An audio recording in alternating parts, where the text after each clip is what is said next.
नमस्कार, आप देख रहे हैं आई इंडिया और मैं हूं डॉक्टर पंकज सिंह गौर। नमस्कार, मैं हूं प्रियांशु मिश्रा। आज बात करेंगे उत्तर प्रदेश की उस सबसे बड़ी खबर की जिस पर लाखों लाख लोगों की निगाहें लगी हैं। सरकार की भी निगाह है और साथ में गांव के उन बच्चों की जिनको अपना भविष्य संवारना है, अभिभावकों की जिनका अपने बच्चों को भविष्य बनाना है, उन अध्यापकों की जो भविष्य का निर्माण करते हैं, शिक्षा मित्र और जो रसोइयाँ पकवान बनाती हैं, उससे कुछ रुपए कमा कर जो पाती हैं उससे अपना घर चलाती हैं। बहुत सारे ऐसे लोग हैं जिनकी सबकी निगाहें इसी बात पर लगी हुई हैं और जनप्रतिनिधि चाहे प्रधान हो या फिर विधायक हो, उनकी भी निगाहें लगी हैं कि हाई कोर्ट से कोई ऐसा आदेश आ जाए कि उन्हें भी राहत मिल जाए।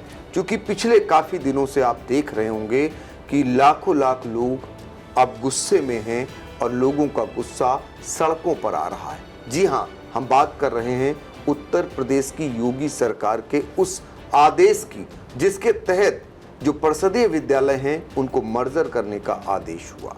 मर्जर किए जाने के कारण प्रदेश में हजारों की संख्या में, कहीं बताया जाता है 5,000 तो विपक्षी दल उसे 27,000 की संख्या बताते हैं।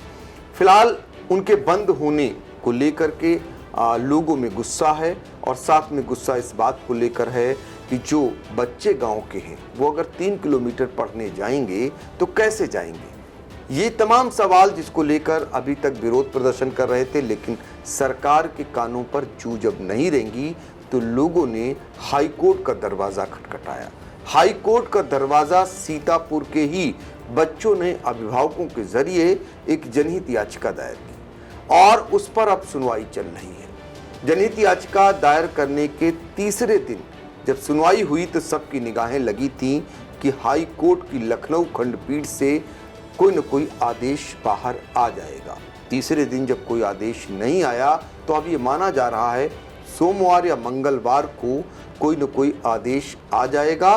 चूँकि इस फैसले को यानी सुरक्षित रख लिया गया है, बहस पूरी हो चुकी है। सरकार ने भी अपनी दलीलें दी, सरकार की ओर से जो महाधिवक्ता थे उन्होंने पक्ष रखा और अभिभावकों की तरफ से वकीलों की भारी भरकम फौज, कई वकीलों ने अपना पक्ष रखा। तो क्या कानून के जानकारों का मानना है? हम इस पर आज चर्चा करेंगे अपने सहयोगी प्रियांशु मिश्रा के साथ, क्योंकि प्रियांशु मिश्रा इस पूरी खबर पर लगातार नजरें बनाए हुए हैं और सीतापुर के मछरेटा के ही वो बच्चे हैं जिन्होंने रिट दाखिल की है। 2 याचिकाएं दाखिल की गई हैं जिस पर सुनवाई हुई है। तो सीतापुर से भी ये मामला जुड़ा हुआ है विशेषकर। तो प्रियांशु ये जानना चाहेंगे कि इस पूरे मामले पर, परिषदीय विद्यालयों के मर्जर किए जाने मामले पर जो हाई कोर्ट की लखनऊ खंडपीठ में सुनवाई हुई, अब ये माना जा रहा है सोमवार या मंगलवार को इस पर फैसला आ सकता है। तो कानून के जानकारों से आपकी बातचीत हुई होगी, क्या निष्कर्ष निकल रहा है, उनका क्या मत है? जी बिल्कुल सर, बताना चाहेंगे कि बीती 16 जून को सरकार की ओर से और बेसिक शिक्षा विभाग की ओर से एक आदेश लाया गया कि उत्तर प्रदेश के 5,000 बेसिक स्कूलों की पेयरिंग की जाएगी, खासकर उन विद्यालयों की जिनमें छात्र संख्या जो है नामांकन संख्या 50 से कम है। पूरे जो बेसे हैं उनसे डेटा मांगा गया तो छनकर ये निकल कर आया कि 5,000 बेसिक स्कूल जो है उन पेयर कर दिए जाएंगे, पड़ोस के विद्यालयों में मर्ज कर दिए जाएंगे और उन विद्यालयों की सर दूरी जो निकल कर अब आई है वो सर 2 से 3 किलोमीटर आई है। तो सबसे पहले जो विरोध प्रदर्शन शुरू हुआ सर वो अभिभावकों का और बच्चों का। अभिभावक नहीं चाहते थे कि हम अपने बच्चे को जो है पड़ोस के स्कूल में भेजें, 2 से 3 किलोमीटर भेजें, क्योंकि संसाधनों का अभाव है,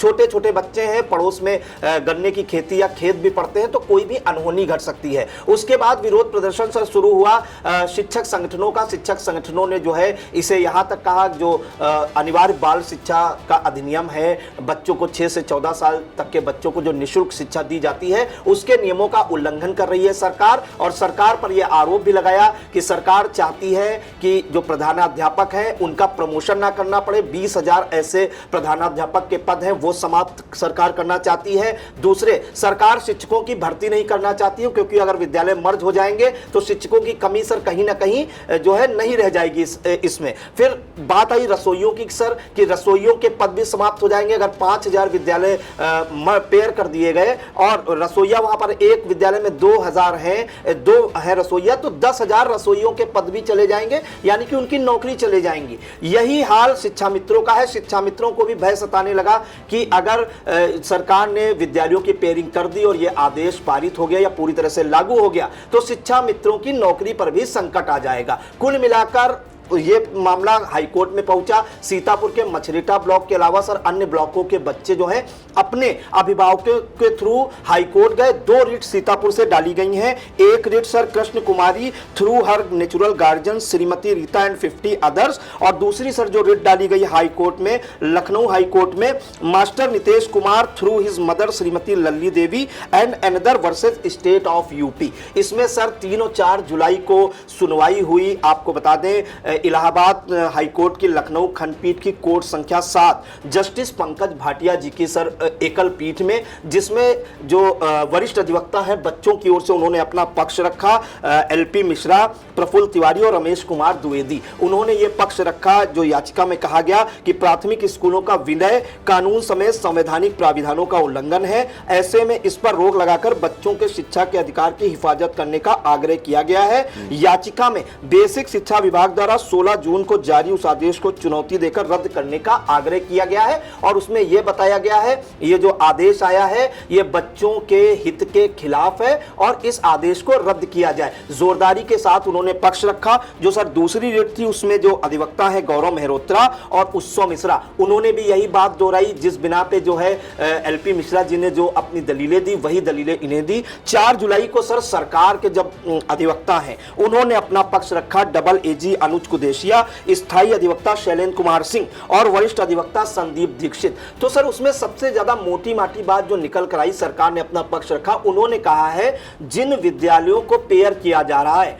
वहां के बच्चों को सर हम ट्रांसपोर्टेशन की सुविधा दिलवाएंगे। तो सर ये बड़ा अजीबो गरीब लगा बेसिक शिक्षा विभाग के जो शिक्षक है अभिभावक है कि विद्यालयों की पेयरिंग सर आप क्यों कर रहे हैं? अब अलग से आप क्या सर ड्राइवरों की भर्ती करेंगे बच्चों को ढोने के लिए, लाने ले जाने के लिए? इससे अच्छा है कि जिन विद्यालयों पर जो है लाखों रुपए खर्च कर उनका कायाकल्प कराया गया है क्यों ना उन्हीं में कक्षाएं चलाई जाए। तो जोरदारी के साथ सर जब बहस हुई उसके बाद जो जस्टिस हैं पंकज भाटिया जी, उन्होंने सर एक बात उन्होंने क्लियर कर दी कि बेसिक स्कूल जो हैं वो 5000 बेसिक स्कूलों को बंद नहीं होने दिया जाएगा। उन्होंने सर कुल मिलाकर कहीं ना कहीं स्पष्ट एक आदेश जो ये बात कही अंदर खाने तो ये निकल कर आया कि ये जो मामला है ये बच्चों के फेवर में जाएगा, अभिभावकों के फेवर में जाएगा, ऐसा अनुमान लगा रहे हैं सर अभिभावक, बेसिक शिक्षक और बच्चे भी। उन्होंने साफ कहा है कि जो 5000 विद्यालय हैं वो हम किसी कीमत पर बंद नहीं होने देंगे, ऐसा उन्होंने कहा है और फैसले को सुरक्षित रख लिया है। जो जी सर, ये तो बात हो गई कोर्ट में। जी, कोर्ट में जो दलीलें एक दूसरे तरफ से दी गई, जो रिट याचिकाएं थी उनकी तरफ से अधिवक्ताओं ने जो कुछ कहा और सरकार की तरफ से जो सरकारी अधिवक्ता थे उन्होंने जो दलीलें दी, और ये तो दलीलों की बातें निकल करके आ गई। अब हर एक की निगाह इस बात पर लगी है कि हाई कोर्ट सोमवार या मंगलवार को फैसला अपना सुना सकता है, क्योंकि सोमवार को भी छुट्टी नहीं है और मंगलवार को भी छुट्टी नहीं है। ऐसे में कानून के जानकारों का क्या मत है? क्योंकि जो बहस हुई, जो बहस बाहर आई निकल करके, उस पे जो बाहर अधिवक्ता बैठे हुए तमाम हैं वो मोटा माटी निकाल लेते हैं गुणागणित कि आखिर क्या हो सकता है। तो कानून के जानकारों का क्या मत है, इसमें क्या आएगा? सर उसी पे अब आ जाते हैं। सर कानून के जो जानकार हैं, कई वरिष्ठ अधिवक्ता हैं, उनसे हमारी बात भी हुई। उन्होंने यही बताया कि 2002 में जो शिक्षा का अधिकार अधिनियम जो 86वें संशोधन के तहत लागू किया गया था उसमें निःशुल्क एवं अनिवार्य बाल शिक्षा अधिनियम के तहत 6 से 14 वर्ष तक के जो बच्चे हैं उनको जो निःशुल्क शिक्षा का प्राविधान है वो उनके सर पड़ोस के सबसे नजदीकी स्कूल में है। तो कहीं ना कहीं सर अगर पड़ोस में मान लीजिए प्राथमिक विद्यालय लालपुर है मचरेटा का और उसको प्राथमिक विद्यालय जो है पड़ोस के विद्यालय में अगर भेजा जा रहा है तो कहीं ना कहीं ये शिक्षा के अधिकार अधिनियम का सर उल्लंघन है। इस तरह की बातें कही गई हैं। जैसे सर मचरेटा की अगर बात करें तो प्राथमिक विद्यालय रामपुर को मिर्जापुर दक्षिणी में जो है मर्ज किया गया है या पेयर किया गया है। तो तो शिक्षा का अधिकार जो अधिनियम है वो ये कहता है कि बच्चों को पड़ोस के नजदीकी स्कूल में जो है शिक्षा ग्रहण करने के लिए भेजा जाएगा, ना से 2-3 किलोमीटर दूर। तो उन्होंने जो अधिवक्ता है उन्होंने कहा है कि सरकार जो है राइट टू एजुकेशन का कहीं ना कहीं उल्लंघन कर रही है, संविधान के संशोधन अधिनियम का उल्लंघन कर रही है। और उन्होंने एक बड़ी बात सर ये कही है कि अगर सर एक कोई विद्यालय है, अगर उसमें बच्चों की नामांकन संख्या घट रही है तो सर ये विफलता किसकी है? सरकार की ही तो विफलता है, क्योंकि लाखों करोड़ों रुपए से विद्यालयों का कायाकल्प कराया जाता है, 20-20, 30-30 लाख और करोड़ों रुपए से कायाकल्प कराया जाता है। इंफ्रास्ट्रक्चर है, टीचर हैं, और अगर बच्चों की संख्या सर लगातार घट रही है तो कहीं ना कहीं इसमें सरकार की विफलता है। यह बात बड़ी निकलकर सामने आई। और वैधानिक आधार सर इसका यह है कि विद्यालय बंद नहीं किए जा सकते हैं किसी भी कीमत पर, उन्होंने यह भी बताया। और यह भी बताया सर, एक जानकारी दी कि शिक्षक जो है जो पढ़ा रहा होता है उसको शिक्षा के अलावा अन्य 32 काम और करने होते हैं। तो कहीं ना कहीं शिक्षक अगर इसका विरोध कर रहे हैं तो उनमें भी अंदर कोई रोष है, कोई लॉजिक होगा कि जिस विद्यालय में वो सालों साल से पढ़ा रहे हैं उसको बंद करने की सर बात कही जा रही है। तो जो वरिष्ठ अधिवक्ता है उन्होंने सर यही कहा है, राइट टू एजुकेशन जो बच्चों का है उसका सर नियमों का उल्लंघन है, विद्यालय बंद नहीं किए जा सकते। सरकार को इस पर विचार करना चाहिए। हालांकि सर एक बात हम क्लियर कर दें, सरकार या बेसिक शिक्षा विभाग ने यह बात अभी तक नहीं कही है कि 5000 बेसिक स्कूलों को बंद करेगी। उन्होंने कहा है कि हम अगली बार से अगले सेशन में यहां पर प्री प्राइमरी की कक्षाएं चलाएंगे। लेकिन जो अंदर खाने बात निकल कर आ रही है कि जब ये विद्यालय यहां पर रह नहीं जाएंगे उसके बाद सर ये विद्यालय जो है बंद ही किए जाएंगे। दूसरा सर एक पॉइंट और निकल कर आया है सर, अगर मान लिया बच्चों को हमने पड़ोस के विद्यालय में पेयर कर दिया कि हमारा जो औसत है जो 50 बच्चों का वो पूरा हो जाए, 2-3 साल बाद सर अगर उनमें भी 50 से कम बच्चे हो जाए, क्या सर वो भी विद्यालय बंद कर दिए जाएंगे? क्योंकि लगातार सब जब छात्र संख्या कम होती ही जा रही है तो क्या गारंटी है कि जिस स्कूल में विद्यालय में बच्चों को मर्ज किया जा रहा है या पेयर किया जा रहा है वहां जो है जो संख्या है बच्चों की वो 50 ही बनी रहे। वहां अगर 50 से बंद हुई तो 2-4 साल बाद क्या और भी विद्यालय बंद किए जाएंगे? तो सर कानून के जानकारों का यह मामला है, राइट टू एजुकेशन का जो अधिनियम है उसका उल्लंघन सरकार कर रही है, संविधान के संशोधन अधिनियम का उल्लंघन कर रही है। और उन्होंने बड़ी बात कही है कि यह सरकार की विफलता है, सरकार को इस पर विचार करना चाहिए कि लगातार करोड़ों अरबों रुपए खर्च करने के बाद भी विद्यालय में नामांकन संख्या क्यों नहीं बढ़ रही है। इस प्रकार से सर सरकार को कोर्ट में झटका लग सकता है और इस पर जो आदेश आ सकता है वो बच्चों ने जो रिट दायर की है उनके हित में जा सकता है या उनकी ओर जा सकता है। सर बिल्कुल इसी उम्मीदों में वो बच्चे, अभिभावक और टीचर, सारा समाज बैठा हुआ है कि सरकार एकाएक आकर के ये कह देती है कि अब मर्जर किया जाएगा विद्यालयों के बच्चों को।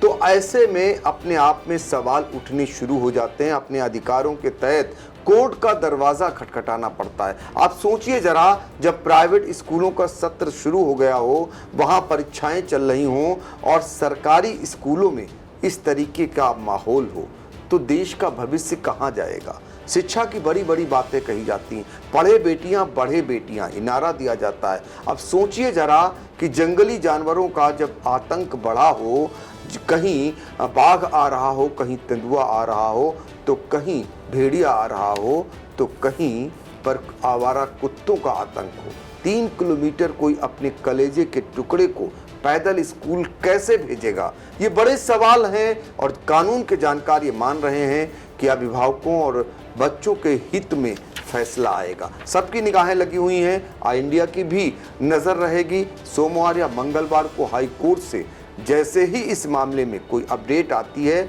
सबसे पहले आई इंडिया आप तक पहुंचाने का काम करेगा। हम लोगों को दीजिए इजाजत।